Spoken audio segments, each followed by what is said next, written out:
Kemitraan berbayar, video yang nyomot dari seller sampai pertanyaan ngupload video tapi keranjang kuningnya itu langsung hilang. Siapa yang ngalamin hal yang sama? Kalau misalkan lagi ngalamin dan lagi nyari solusinya, simak aja video ini sampai selesai dan saya akan coba untuk bahas ketiga pertanyaan tersebut. Jadi langsung saja kita mulai bahas dan kita to the point ke poin yang pertama. Oke, kita ngomongin langsung teman-teman ya kemitraan berbayar ini. Mungkin dulu kalau misalkan kita main affiliate di TikTok sebelum YouTube teman-teman ya, atau anggaplah tahun 2022 teman-teman ya, bulan Januari mungkin ya kita akan startnya dari situ. Kita bikin konten, langsung aja upload video. Gak ada yang perlu disutang setting ya. Gak harus ada yang kita utak-atik lagi nih. Jadi setelah kita menambahkan video ke TikTok, kita cukup tambah caption, terus tautkan produknya. Udah diupload langsung. Bisa aja FYP gitu kan. Nah, sekarang teman-teman ya, kita harus melabeli konten kita sebagai konten kemitraan berbayar. Apa maksudnya? Apa kita harus membayar konten tersebut? Jawabannya adalah enggak. Dan ini banyak sekali yang ditanyakan, baik itu di sosial media ataupun di lingkungan saya pribadi. Apalagi yang baru terjun teman-teman ya. Ini kenapa harus bisa menautkan ataupun harus melabeli konten kemitraan berbayar? Apakah konten saya ini setiap saya upload itu harus bayar? Enggak teman-teman ya, enggak perlu harus bayar. Nah, akan saya buat sebuah gambaran buat teman-teman agar lebih paham ya. Jadi ini anggaplah dua wadah ya. Wadah yang ini adalah konten yang dimana isinya itu kemitraan berbayar semuanya ya. Yang satunya lagi ini kebalikannya. Artinya di sini adalah konten yang tidak melabeli kemitraan berbayar. Dan anggap di tengahnya ini teman-teman ya, di tengahnya itu adalah sistem ataupun algoritmanya TikTok gitu kan. Nah, yang pertama di sini kita membahas masalah produk, kita menjelaskan produknya teman-teman ya. Terus kita melabeli konten kemitraan berbayar. Maka konten tersebut oleh sistem ataupun algoritma TikToknya akan dimasuki ke dalam wadah ini. Nah, di wadah ini akan numpuk tuh teman-teman ya konten yang melabeli kemitraan berbayar, dan pastinya si sistem dan algoritma TikTok itu tahu konten mana yang harus diposting gitu kan.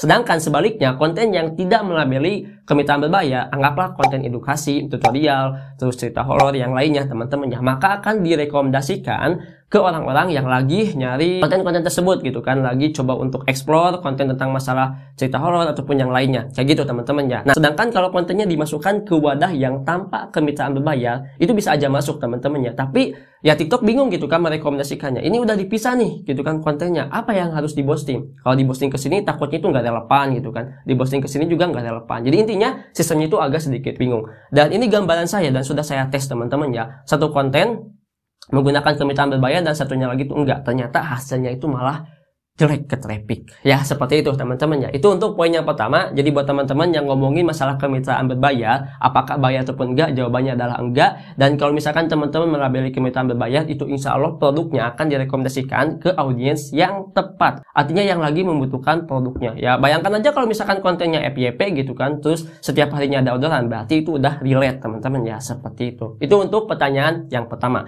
Pertanyaan yang kedua, kemarin saya bahas masalah tentang konten foto slide ataupun konten foto yang menautkan keranjang kuning. Dan ada yang nanya seperti ini, kalau misalkan kita nyomot dari sellernya, apakah itu boleh ataupun enggak? Ataupun kita harus bikin sendiri? Bagusnya itu harus bikin sendiri teman-teman ya. Apalagi kalau misalkan kita punya sampel. Kita tinggal foto aja, terus kita bikin caption di fotonya, setelah itu kita upload. Ya simpelnya seperti itu. Tapi kalau misalkan saya nggak punya sampel, baru aja terjun gitu kan, apakah boleh? Boleh aja, tapi ada satu syarat yang harus dilakukan, yaitu diedit ulang, diedit foto produknya. Untuk edit foto produk itu bukan masalah fotonya itu harus dikasih warna ataupun yang lainnya, enggak, tapi dirubah background belakangnya. Tahu kan?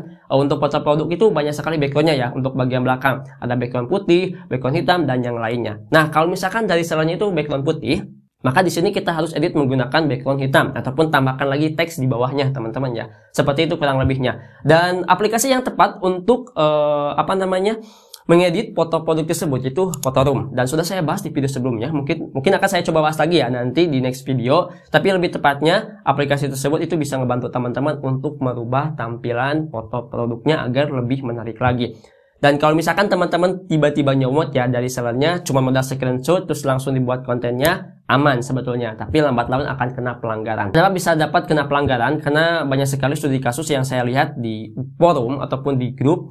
Tiba-tiba ada yang akunnya di-banned dan tiba-tiba ada yang akunnya itu dihapus ya. Kenapa? Karena dibilang itu re-upload. Nah, jadi sekarang sensitif banget TikTok teman-teman ya masalah konten. Ada yang tiba-tiba gitu bikin konten FYP terus langsung dihapus. Ada yang tiba-tiba keranjang kuningnya itu hilang ya. Nah, seperti itu. Jadi usahakan untuk poin yang kedua ataupun pertanyaan yang kedua, kalau punya sampel dipoto aja ataupun diedit lagi ya. Nah, kalau misalkan yang belum punya sampel ngambil dari seller itu wajib banget 100% diedit teman-teman ya. Oke, paham ya untuk pertanyaan yang kedua. Sekarang ngomongin pertanyaan yang ketiga. Saya sudah upload gitu kan. Kok tiba-tiba keranjang kuningnya hilang? Banyak sekali faktornya dan sudah saya jelaskan di video-video sebelumnya buat teman-teman yang sering nonton video saya di channel ini. Kalau keranjang kuning hilang itu pasti faktor umumnya yang pertama stoknya habis, yang kedua produknya itu terkena yang namanya itu pelanggaran platform. Ini yang saya bingung gitu kan. Saya pernah tuh teman-teman ya, konten tersebut lagi FYP terus tiba-tiba kena pelanggaran platform dan itu nggak bisa dibanding katanya dari sellernya. Jadi harus upload lagi produknya dan kita harus menautkannya lagi. Nah, itu bisa aja faktornya dari situ. Dan banyak sekali faktor lainnya sih sebetulnya tentang masalah upload video terus tiba-tiba keranjang kuningnya hilang.